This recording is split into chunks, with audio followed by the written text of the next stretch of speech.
Welcome back to NG Con Academy. Cytoplasmic organelles एक एक करके हमने एक्सप्लेन करनी है।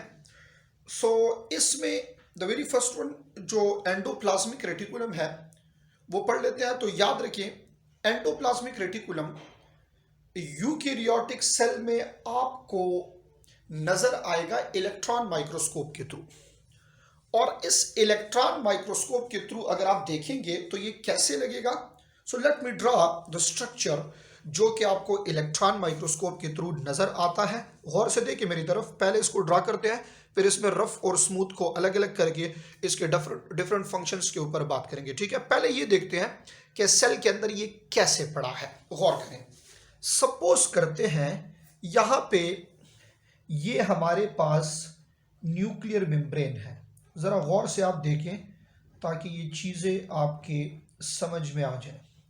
सपोज ये हमारे पास क्या है, न्यूक्लियर मेम्ब्रेन है। ठीक है, एक साइड से ड्रा कर रहा हूँ, बाकी ये कंटिन्यूस। अब ये न्यूक्लियर मेम्ब्रेन जो है, इसके नीचे बिल्कुल इसके एडजेसेंट कुछ आपको ऐसे चैनल्स मिलेंगे। बिल्कुल इसके एडजेसेंट कुछ चैनल्स जो हैं ये ऐसे आपको मिलेंगे। और ये स्ट्रक्चर जो है ये होगा थ्रू इलेक्ट्रॉन माइक्रोस्कोप जब आप इसको देख लें। ठीक है, ये स्ट्रक्चर कौन सा है असल में, ये मेम्ब्रेन क्या है, इसको आपने कहना है सिस्टर्ना। ठीक है, याद रखें एक वर्ड यूज होता है बार बार क्रिस्टिया और एक यूज होता है सिस्टर्ना।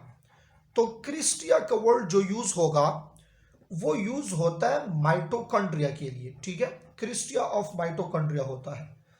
और जो सिस्टर्ना का वर्ड यूज होता है ये flat membranes of endoplasmic reticulum and Golgi apparatus. भाई ये एक आपके पास मेम्ब्रेन आ गया है।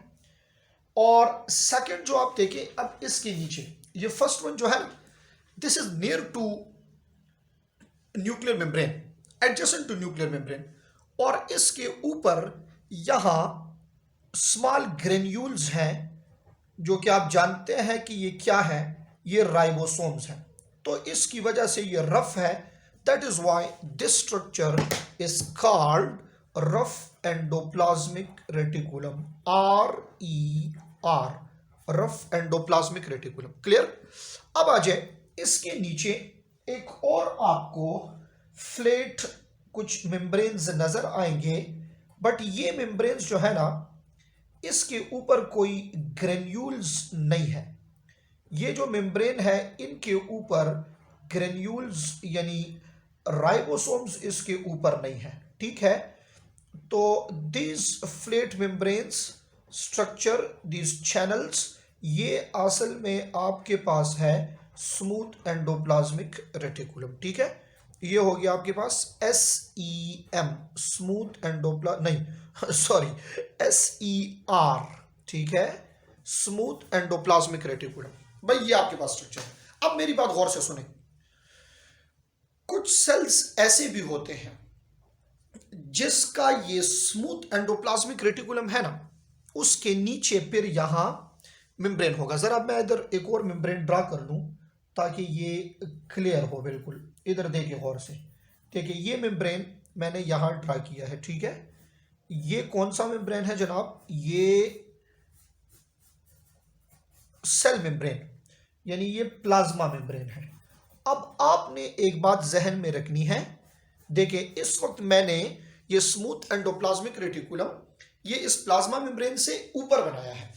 आप याद रखिए कि कुछ सेल्स में ये प्लाज्मा न्यूक्लियर मेम्ब्रेन के साथ तो है रफ एंडोप्लाज्मिक, बट कुछ सेल्स में ये स्मूथ एंडोप्लाज्मिक इधर अटैच होगा प्लाज्मा मेम्ब्रेन के साथ और कुछ सेल्स में नहीं होता। क्लियर हो गई ये बात।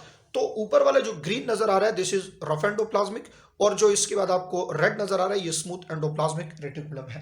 अब आ जाए जनाब, रफ एंडोप्लाज्मिक रेटिकुलम क्या करता है, what is the function of this rough endoplasmic reticulum inside the cell।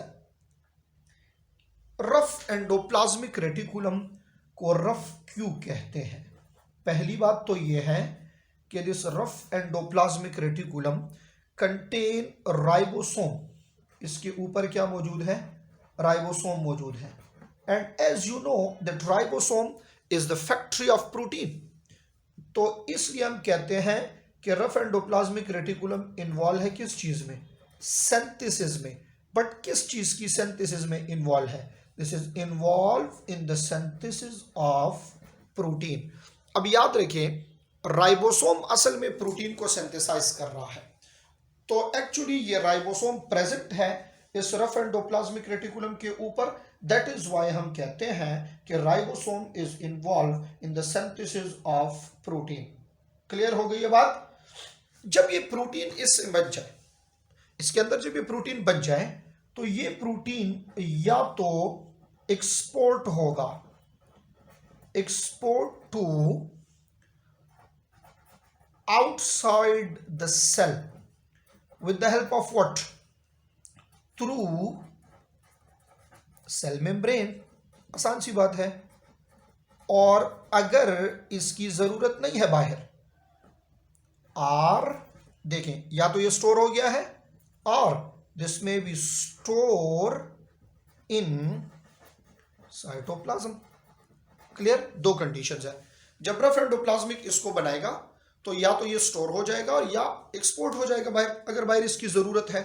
Clear हो गई ये बात। अब आ जाए जरा आप स्मूथ एंडोप्लाज्मिक की तरफ, कि SER स्मूथ एंडोप्लाज्मिक रेटिकुलम ये क्या है। So the very first thing, RER में आपने लिखना है कि this is near to nuclear membrane, जिस तरह आपको नजर आ रहा है डायग्राम में। तो अगर ये नियर टू न्यूक्लियर मेम्ब्रेन है तो SER में मैं लिख लेता हूं दिस इज नियर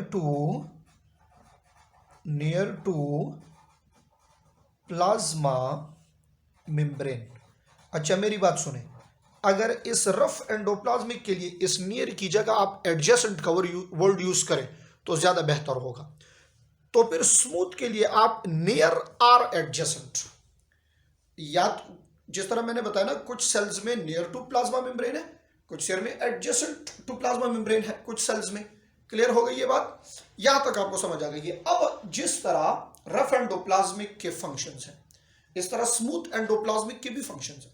तो स्मूथ एंडोप्लाज्मिक कौन कौन सा फंक्शन कर रहा है, किस किस चीज में इन्वॉल्व है, इसको थोड़ा डिटेल दे रहे हैं, तो गौर करें जरा, इसको आप समझने की कोशिश करें, ये इंपॉर्टेंट है। नंबर 1, सबसे पहले स्मूथ एंडोप्लाज्मिक रेटिकुलम जो है, इसका एक फंक्शन सिंथेसिस है। जिस तरह रफ एंडोप्लाज्मिक सिंथेसिस करता है किस चीज की, प्रोटीन की, इस तरह यहां ये सिंथेसिस करता है किस चीज की, लिपिड्स की। This is involve in the synthesis of lipids. पहला और सबसे इंपॉर्टेंट फंक्शन तो इसका ये हो गया।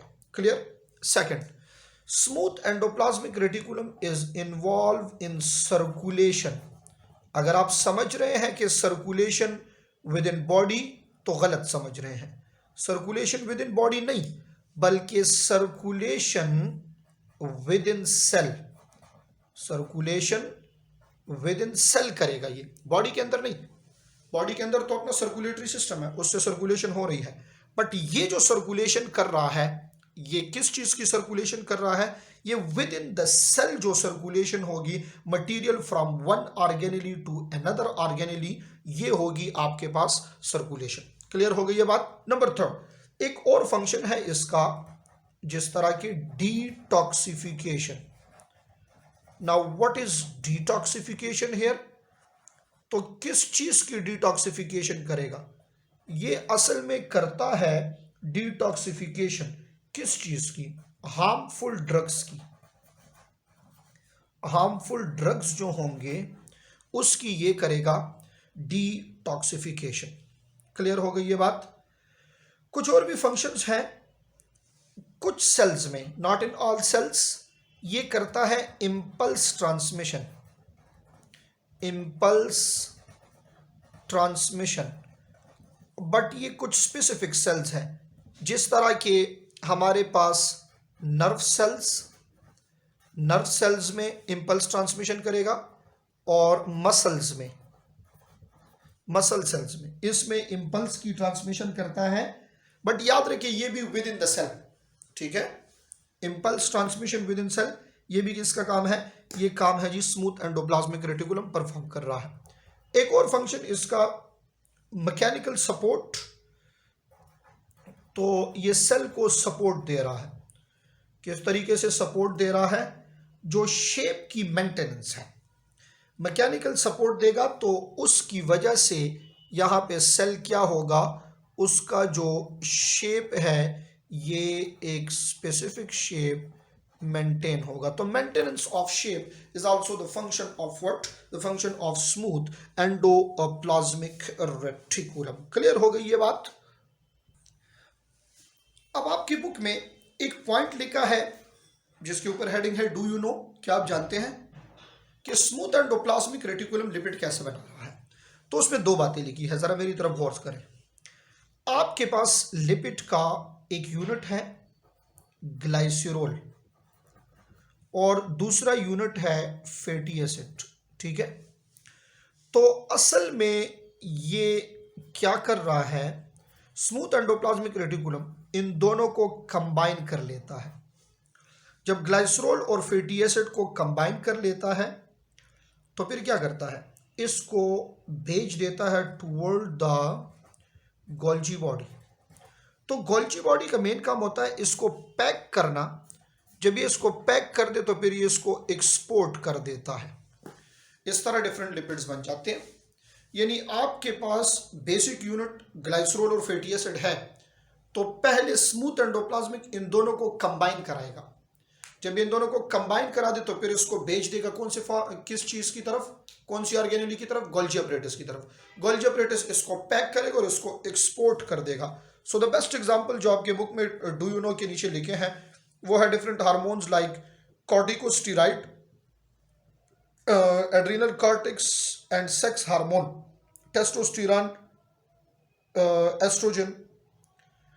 अच्छा, इसमें असल में ये लिखा है जिस तरह कॉर्टिकोस्टेरॉइड जो एड्रिनल कॉर्टेक्स में बनता है ना, और सेक्स हार्मोन टेस्टोस्टेरोन जो है, एस्ट्रोजन जो है, ये सारे हार्मोन्स असल में इस तरह इनिशिएट होते हैं। एंडोप्लाज्मिक रेटिकुलम इसको इनिशिएट कर रहा है। बट सिंपल सी बात है, क्योंकि जो लिपिड इन नेचर है, स्टीराइड इन नेचर है, उसको भी स्मूथ एंडोप्लाज्मिक रेटिकुलम का फंक्शन उसमें भी है।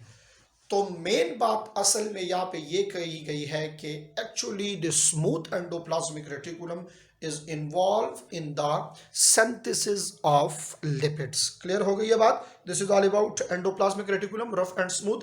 And in the very next lecture, we are going to talk about another most important organelle called ribosome.